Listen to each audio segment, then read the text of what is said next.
Good morning and welcome to another episode of a Migrant's Journey. This is episode 31. It's week 7 since I started this initiative, and wow, what an amazing response it has been. 30 episodes out there so far, 30 amazing stories, and a lot of hidden advices and suggestions that will make you prepared if you're planning to migrate or if you're already here in Australia looking for a job. So please do watch these episodes. If you haven't watched them yet, head on to my YouTube channel, subscribe to my channel, and you'll get notified whenever there's a new episode. And there's a playlist where you can binge on all these 30 episodes. That's like almost 15 hours worth of content, but it's definitely worth your time. So please do go ahead and take a look at that. For those of you whom are watching this episode for the first time, this series is set up to give you a reality check of what actually happens to migrants. When we think about migration, especially to a country like Australia, we think, hey, it's a dream come true, everything will be all right. But usually the initial struggle is real, and it usually happens because of the difference in expectations, difference in cultures, and the difference in the way we do things here. So these episodes will get you prepared to face what is it to come and hopefully get you ready and put you in a better state to get a job and probably not struggle as much as all these people did. So that's the purpose. If you're watching this live or if you're watching this as a replay on YouTube or LinkedIn, doesn't matter, please leave a comment, say hi, hello, good morning. That's how social media algorithm works. The more noise you make, the more people it reaches to, and the more happy it makes me as well. So please do that. Today we have a special guest with me. I have Dr. Kaushik with me. I've never met Kaushik in the past. So Kaushik, the only connection we had is through our LinkedIn profiles, and looking at his LinkedIn profile, wow, amazing, the stuff that he have done. So I'm also excited to listen to his story on how he moved here and what he has made out of life. And I'm expecting big things out of this session. So let's get straight into things. Good morning, Kaushik. How are you today? Hey Vinesh, good morning. I'm good considering the second lockdown. How are you, man? Yeah, it's frustrating. It's slowly getting frustrating and creeping under our skin, but I think it's what it is, and we have to push on and we have to move along. Or like Josh Farr said yesterday, we either go through this or we grow through this. So let's choose on growing through this because that's a key thing to do. So let's get straight into the things, Kaushik. Who are you, Kaushik, and what do you do? So firstly, thanks for this opportunity, Vinesh. I'm very grateful to be able to, share my story through your channel. So I've been in Australia now for 14 years. I'm originally from South India in Chennai, and my journey to Australia is pretty unique. Vinesh, as you mentioned, you've had a look at my profile. But to basically give you a summary, I started my life actually in Africa, in Nigeria, in Lagos, because my dad got a job there, and we moved when I was 2 years old. I picked up a tennis racket when I was 6, and at 13 became number one in the country. Oh, awesome. And so a very famous tennis player, I know, right? It gets better.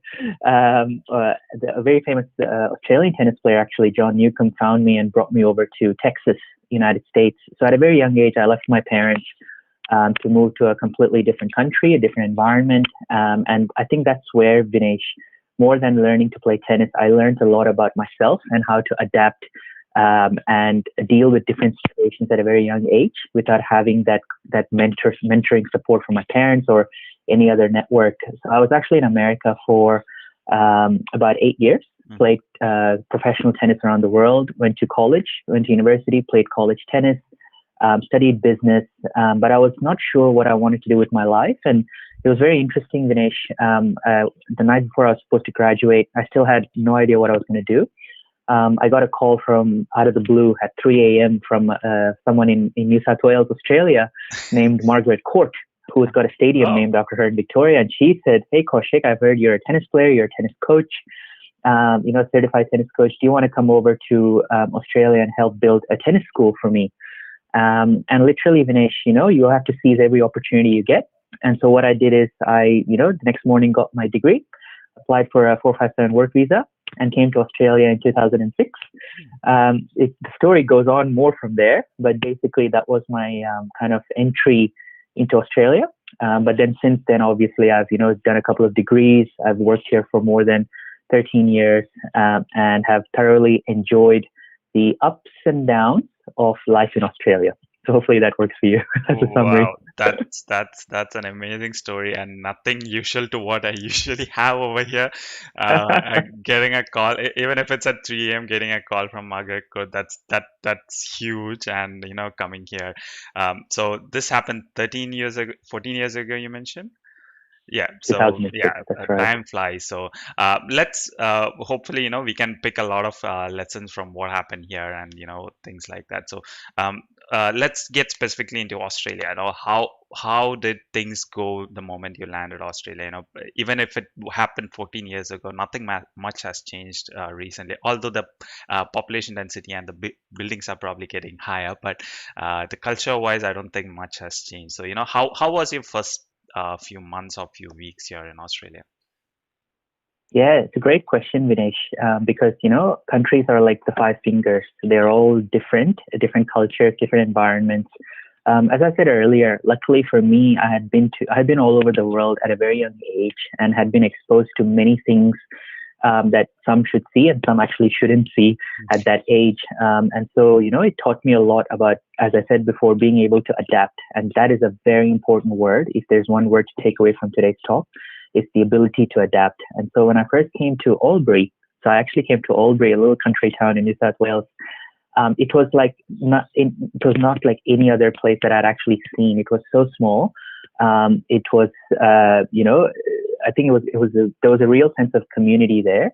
And everyone was quite collegiate, and it was like a big family. So when I landed in Albury, being a tennis coach, you're almost like a little celebrity because you get to coach so many children, so many parents. And so when I came in right from the airport, when I got picked up by my boss, to coming into the to getting into my rental place and starting to teach tennis and all that sort of stuff. Sorry, let me just. Hopefully, you're not hearing that background. My phone's going off. But yeah, it was absolutely great. I was really well looked after. I didn't feel overwhelmed by coming into a new country or a new town, and it probably took me maybe a couple of weeks actually to fit right in. And so yeah, the first experiences were absolutely amazing. Yeah. Yeah, so I think the community factor is very important here in Australia specifically. I mean, I hear that I have not been exposed to other cultures, but even compared to Mm, US, I think Australia, the community, the people, the connections are really, really important. So mm, now, let's twist my usual line of questions. And you right now, I think even you teach students today, so you talk to a lot of migrants and students who mm, come over here, and you see their struggles kind of firsthand, right? So mhm. what do you think? What are the common mistakes that they do, or what is their difference in perspective? Especially during these hard times, that mindset is very important. So what do you see Mm. that they are doing wrong? It could be job seekers, migrants, or even international students. What do you see that they are doing wrong?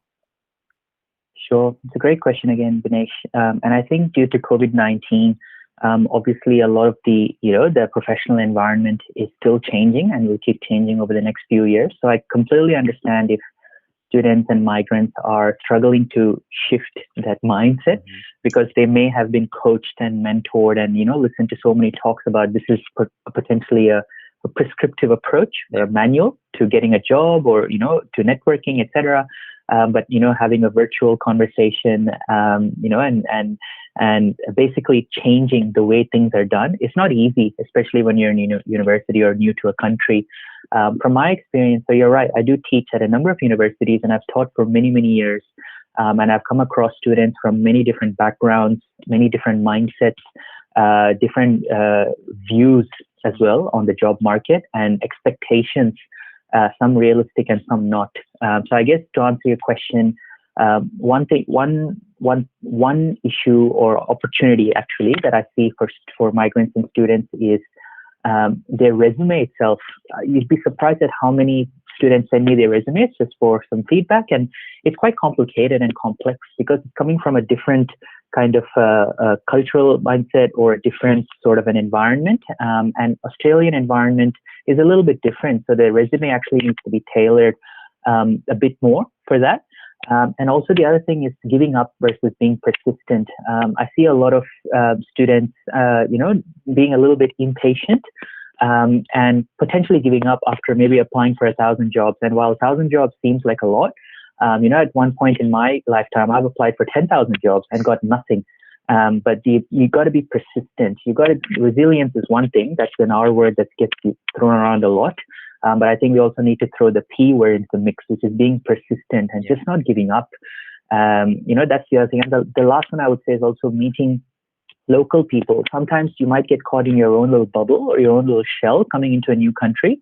But I think one of the best things that I implemented right from the time I landed in Australia or landed in America or wherever I've been in my lifetime is that rather than sitting in my little bubble, which I can if I'm in my home country, I actually get to see locals and interact with locals and understand the language, the thinking, because you can pick up little nuggets that can be very valuable in your job interview, in whatever it is you're looking to do, whether integrating into a new country, etc. So those would be kind of three things that I could mention, Vinesh, around Absolutely golden what I've. points. Yeah, golden points there, Kaushik. And there is no one size fits all, if that I worded that right. There is nothing like that. Every journey is individual.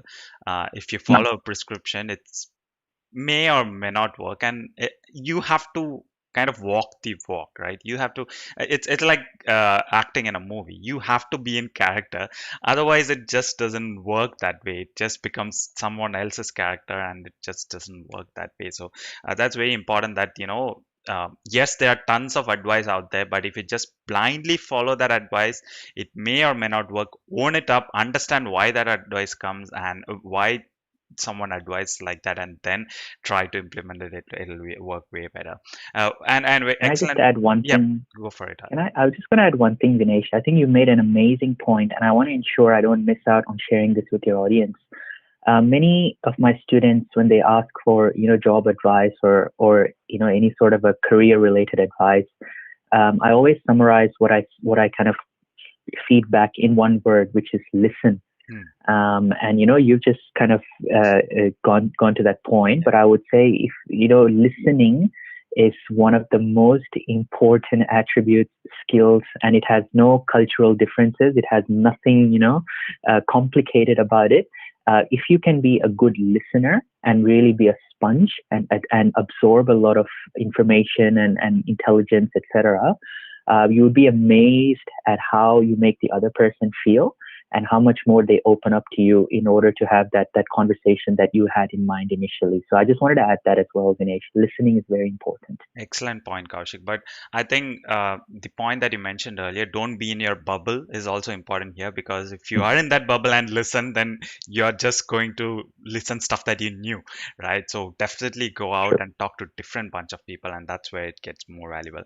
And the point that you talked on persistence, that's key too. But in these times it's really hard to be persistent, especially during the shutdown. I mean, if you're in Melbourne specifically, you're literally locked to your home right now. And a common thing that I hear from migrants and international students alike is there is no job out there. So why should I network, or why should I talk to random bunch of people, which is a very bad mindset to have, especially during this time. I mean, there's so much you can do virtually. I mean, virtual things have just opened up. You can talk to anyone in the world. Literally, you can talk from any to anyone in the world. Hmm. But unfortunately, that persistence is, or that patience is slowly, drying up. So, what would your advice to them be? Yeah, that's a tough one, isn't it, Vinesh? Yeah. And I completely understand the viewpoints of your audience and your listeners. Um, the environment will keep changing. It's gonna. This is not the last pandemic we're gonna see. Hmm. And this is not the last challenging situation that we're going to encounter in our lifetime. As I said before, giving up is not an option. But if you are going through difficulties and facing a lot of challenges in the virtual environment, what I would say to the audience is adopting some principles that you would have adopted even pre-COVID times. So one of them is actually, being creative in your job search. Not, even pre-COVID times, there are so many, career counselors and career blogs and career coaches and all sorts of stuff. And the reason they have a profession is because people are still struggling to find jobs. So nothing much has changed. It's just that due to COVID, the mainstream jobs, or what you see on Seek and LinkedIn and Jora, have potentially evaporated or thinned down a little bit. And so you've got to be creative. Like every job that I've got, Dinesh, at least 60% of my jobs have never been listed on a job search website. And it hasn't really come through networking. It comes through very creative approaches to looking for jobs. And the one thing I'm sure many people are wondering, what is one thing? Kaushik, share with us. And what I would say is doing good quality research. And you've just said, Dinesh, we have time now. We have time to research. We have time to do all these things in the virtual environment, locally and globally. Most recently, I was in the job market, and the job that I've landed, it came through good quality research, not around what's listed on job websites, but exactly what type of companies are operating in this country, what sort of a purpose, mission, and vision do they have. And also, I had to do my own homework over a couple of weeks to understand, okay, Kaushik, this is the last 12 years of your professional career. What is that logical next step in your career? Because when you find that sweet spot in your career and you do that research, you might actually find you click with a few organizations, right, that you really admire and really want to work for. And so whether it's a virtual environment or whether there's no virtual, it's a face-to-face environment, it doesn't take much to either pick up a phone or write an email to a stakeholder in that company and say, this is who I am, this is what I've done, this is what I know. Whether you have work experience or not, every individual, I believe, has an amazing story to share. And I'm sure if you do this with 100 companies, you would expect, or you should hope for, a 10% response rate. So 10 companies may respond, and really your ultimate conversion is that one organization, right?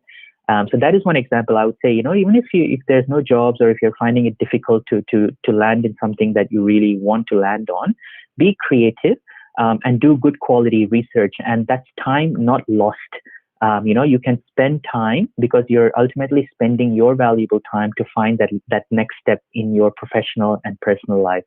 So I think, that would be one piece of advice I can share, Ganesh. That's I mean, I can't get my head around research. I keep saying people, research, research, research. Most people, they just go apply, apply, apply, apply, and when they get a call, I'm sorry, which role was this? You're done. I mean, you're literally done then, right? You have to be prepared. I mean, you have to give your heart and soul to every application. If you can't make 1,000 applications, get it down to 100, like you said, and make sure that you're doing the 100 with your heart and soul, and or you have written down what they are, and you know what they are. So I recently started an initiative called Job Search Like a Boss, and I did 2 webinars recently. The first one was the what is your strategy, and the second one was who are you. Simple questions like what is your strategy. Everyone is applying, applying, applying, so that's not a strategy. Before that, you have to know who you are. That's step one. And I asked a few questions, like, why should I hire you? What are your top skills? Why would I hire you over someone else? No one had an answer for that. And if you can't give me an answer for that, I can't figure out who you are, right? So it's very important to do research on yourself first, understand what is it that you want, and what markets are there out, or what companies are there out there that can hire you, and then go into the job search game, or applying and building network, picking up the phone and stuff like that. So it's key I'll to just add one thing to that, go for Dinesh. it. Sorry, I didn't mean to cut you in, but you made a very, very good point about job search and knowing yourself. And I guess what I wanted to add to that, Dinesh, is in one of the roles that I used to do, I used to coach startups in university accelerator programs. Mhm. And one of the main drivers behind that coaching relationship is to guide these startups on building a really strong value proposition Mm. so that they can remain or become really commercially viable into the near, medium, and long term future. And it's not that different to coaching people or talking to people who are looking to make that next step, because you have to remember that those of you who are migrants, new to Australia, those of you looking for jobs, um, you are an asset. You are a brand, Mm. and you need to ensure that you are treated and looked at as an asset. And in order to do that, you need to be very, very articulate and clear on what is your value proposition. And that's what I used to help build for startups. So with startups, it'll take me 2 hours potentially to build a value proposition for them. So that if I was to pose a homework question to your audience, I would say, what is your value proposition? Yeah. Can you summarize that in 20 words or less? And if you can't, you are at a back foot, because there are people out there in the job market who are currently building their value proposition. Absolutely. I absolutely like that question. And to all my viewers, take this up as a challenge. If you want to share that your value proposition to us, go ahead, leave a comment, and we'll go through it and probably give some feedback if we can as well. Golden question there. So Kaushik, question for you. Some this is probably culture wise. For example, in a country like India, we get into the job and then we kind of probably sometimes we just do that for 20, 30 years or till we retire. That's kind of the culture, and we don't that's the way our brains are wired. We get into a job and then we don't think about another job unless we need a better salary or things like that. But even you for that matter, recently was impacted, I think 3, 4 months back, and you had to get back to the job search and you had to do everything that had to be done by probably any migrant and international student, just that you knew how to do it. So this is another common mistake done by migrants. Once they get a job, they sign out of LinkedIn and they're done with personal branding, value proposition, and everything. They just go by their job. They think, this job will sustain them forever. But one fine day when they are fired, especially in a country like Australia, you go back to square one. If you do not make networking and building your brand as a lifestyle, I would say it becomes really, really hard. So, what was your experience? And I just want to give out a picture out there that, hey, don't stop networking, don't stop talking to people, and don't stop building your value proposition, even if you get a job or even something big happens. So, probably, we can share it from your story so that people can get a clear picture on that. Sure. Thanks, Vinesh. And really happy to share, something very honest here. So as you rightly said, Vinesh, in early May, my role was made redundant. And being made redundant is not an easy thing. You get a package, which is fine, that can financially sustain you for a long period of time. But it's not about that. It's about, where you're doing something that you love. And if you've stopped doing it, where do you go to next? And so that in itself is an amazing mental and emotional challenge. But what I liked in terms of what you said, Vinesh, is don't stop. And so every role that I've been in, Vinesh, every role that I've been in, I've been very calculative in taking up an opportunity. So in a role that I get into, I ensure that does my role description ensure that I can clearly articulate the impact that I've had in that company, and that if you put that on a resume or if you talked about it in a podcast or in a conference, will the audience connect with it? Because if they do, and if it makes sense, then you know that what you achieved in the 2, 3, 10 years that you've been in a job has actually worked out really, really well for whatever your next opportunity might look like. So when I get into a job, obviously I might slow down on further articulating my value proposition or further updating my LinkedIn profile, etc. But I ensure that in my job, I'm keeping a track of what financial savings am I making in the company, how much am I improving the employee engagement scores. My role has always been in sustainability and corporate social responsibility, and it's the best job that I can have because I get to have positive impact on people's lives. I get to have a positive impact on the environment and climate change.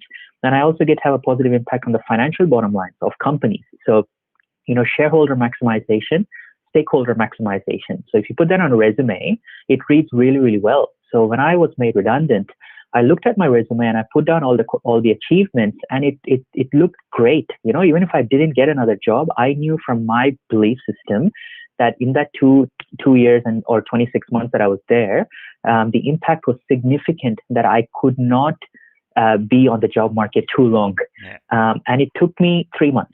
It took me 3 months, Vinesh. But in that 3 months, I actually pivoted. As I said before, I've been teaching, but I increased my teaching. I started teaching at 3 different universities. I started getting approached by companies, listed companies, unlisted companies in Australia, in Asia Pacific, in Africa to do consulting work for them. And, I've been invited to MC virtual events. I'm doing leadership masterclasses. So I'm actually at 1.4 FTE. I don't even need to take another full-time job. And the reason for all those opportunities coming up is because I keep working on my brand over time, whether I'm in the workplace or not in the workplace.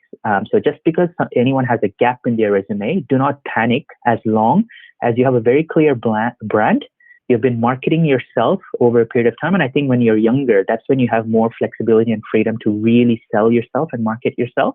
Because after about 10 years, you've kind of established yourself. Like I'm Kaushik now. And if you ask someone who knows me, can you define Kaushik? They will use the words sustainability, CSR, entrepreneur, and strategic thinker. That's it. It's very hard for me to be anything else because that's what I've been doing for over 10 years. So what I would say to your audience is, being made redundant, being fired, not having a job, these are all very challenging situations. And the person speaking to you now has been through many of these situations in the past, professionally and personally. And I'm still here. I'm still smiling. So if I can do it, you can do it. Brilliant point, Kaushik. And I think in the future, the way our future is evolving, this will be quite common as well. So if you're not prepared for this, it's gonna be really hard. And I like the point that you mentioned about personal branding over there. You kind of touched on what it is about, but the way I put it, once you have your personal brand spot on over there, you don't have to chase recruiters. Recruiters will chase you. That's the easiest way to say it. But it's not a 1 day thing. It's not a 1 week thing. It's not a 1 month thing. It's kind of a lifestyle. And just like Kaushik said, you know, are you articulating what you have done? This is another common Mm. mistake that most migrants and international students, especially if you work in the same company for a long time, or if you just have 5 to 10 years of experience, you start as an individual contributor and you don't think what the bigger picture is. If you're into IT, for example, you do small part of some work and you just submit it to someone and someone does something about it. You don't bother to ask what it is that happened or what is the impact that happened. Have I actually saved $X million for the clients? You don't think about that. And most resumes reflect that. If you read a typical migrant's resume today, they'll say, I implemented X. That's it. But that's not what they want to hear. What happened after implementing X? What was the result of implementing X? Just like you mentioned, you mentioned that for a startup, you do a 2 hour course and you get an output out of that. But if you do a 2 hour course, that doesn't actually reflect it. If you mention, I help save startups this, that becomes a huge point out of there. So it's very important to tweak your language in your resume and in your LinkedIn, and probably in your interviews when you talk to people as well. That'll have a Can I just add huge two impact. things, Yeah. Vinesh? I know you're short on time. I just want to ensure I don't miss out on sharing this with your audience. The first thing is if you look at a company and their valuation, 20% is tangible. Hmm. So that's their balance sheet, their cash flow, etc. 80% is intangible. That's their brand and reputation. Company is not different from a person. Yeah. So think about yourself. 20% is your resume and whatever else. 80% is that brand. So you want to ensure that that's very, very strong and built very, very, capably, if that's the right word. And the second thing I want to mention is the theory of change. That's another homework maybe that your audience can take out of this and do on their own brand. So if you think about what is a theory of change, it's got 4 components to it: input, activity, output, and outcome. So, if you're an input and you go into a job and do an activity, you'll have an output, which is you might save X amount of money for that company. But actually, what is the outcome of saving that money? What have you done for that company? Because it's something much more than that. Have you given them another year of survival? Have you given them extra $10 billion uncapped in capital expenditure, etc. So when you think about your resume, don't just think about the output that you've achieved for a company. Think about the outcome that it has had on the end user. And if you can articulate that really, really well, recruiters, HR people today especially are looking at that word outcome in a lot more detail than the word output. So I just want to share that as well, Vinesh. Really good point, and I absolutely. I mean, I knew that it's 20% resume and other tools and 80% brand, but I didn't have that number over there. When you put it like that, again, another question to all my viewers: do you follow that? Do you have 20% focus on your resume, your skills, your interview skills, etc., and 80% importance to your brand? I'm pretty sure no one actually cares about your brand right now because all you want is a job. It doesn't work that way. Trust me, you have to shift your mindset. It's especially during this time. This time is Mm, the time where you can build your brand. Do not just apply, and sit at home. You may or may not get a job in the next couple of months because the situation we have going on mm, may or may not. Hopefully you can, but if you can't, don't waste your time just applying to jobs that you won't get or it's not relevant for you. Instead, invest your time in other things: personal branding, networking. There's so many things that you can build your foundation with. So excellent chat, Kaushik, today. I think we can go the whole day sharing stuff like this, but eventually our viewers will get bored, so I don't want that. So that's the reason I stick to 30 minutes. But thank you so much for your time. It was an absolutely golden advice and a very different episode compared to what I used to do. So let me know in the comments from whoever is watching this live or watching this replay.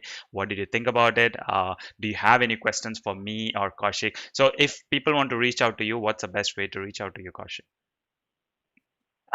So I've got a couple of different avenues. Vinesh, similar to yourself, I've got a website. It's just my name, kaushikstreeter.com, and you can check out some ideas as well for your own personal branding. So you can reach me there. And I've also got obviously a LinkedIn profile. You will see that in Vinesh's tag, so you can add me and we can have a chat there.